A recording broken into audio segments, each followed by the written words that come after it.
Amagombolola na kulika Mengo, Nkozi, Kituntu, Kiringente wamu ne Town Council ge gakasunsulamu abanavuganya ku kifo kino songa n'amagombolola amalala gakyawera okuleeta abanavuganya. Empaka zino nga zisookedde mu Bwakabaka bwa Buganda buli lukya zituuza abawala bakaalala obufofofo anti tebakyava mu masaluuni okwezigula mu kaweefube waabwe ow'okwongera ku ndabika yaabwe okusikiriza abasazi b'empaka wamu n'abalabi. Wabula Frederick Bombo agamba nti wadde mu mpaka zino mulimu okwezigula naye tezeesigamiziddwa ku bulungi bwa muntu wabula zeesigamiziddwa ku ky'omuntu ky'amanyi ku Buganda ebyobuwangwa saako n'ennono.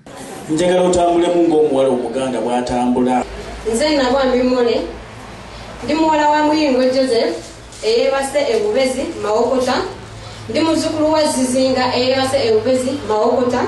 Okusinziira ku mukungu avunaanyizibwa ku by'obulambuzi obuwangwa n'ennono ku lukiiko lw'essaza lya Mawokota, Frederick Bombo agamba nti mu kutumbula ebyobulambuzi mu masaza g'Obwakabaka bwa Buganda kino kyakwongera okuyingiza ensimbi mu Bwakabaka saako n'okukulaakulanya amasaza. Osobola okukozesa ekitone kyonna ekirala ng'ekyokwogera ng'ekyokutambula n'osobola okubeerawo.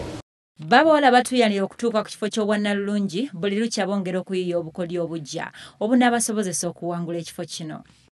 Ninakola promotion kubanga ndi musibi wa nviiri nnyo wano mu town y'Empigi. Mpulira nga nange neekakasa nga emba nsiba wiivu nga evaayo bulungi. Wabula bano babuuzibwa ebibuuzo eby'enjawulo ebikwata ku Bwakabaka bwa Buganda wamu n'ebimu ku bikwata ku by'obuwangwa mu bitundu gye bava era gye basibuka. Njagala ompeeyo emigaso gy'ebyobulambuzi. Lwaki olaba obulambuzi bwa mugaso nnyo gye tuli era tugufaako nnyo.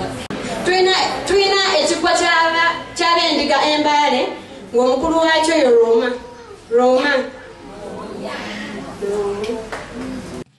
Omwami wa Mawokota Mutubagumu Edward Muwanga akaatiriza obulungi obuli mu kutumbula ebyobuwangwa mu Bwakabaka bwa Buganda. Empaka zino ez'okufuna Nnalulungi wa Mawokota zaakufundikirwa nga 16 omwezi ogujja ogwa Kasambula ku mukolo okusuubirwa okubaako n'obugombe.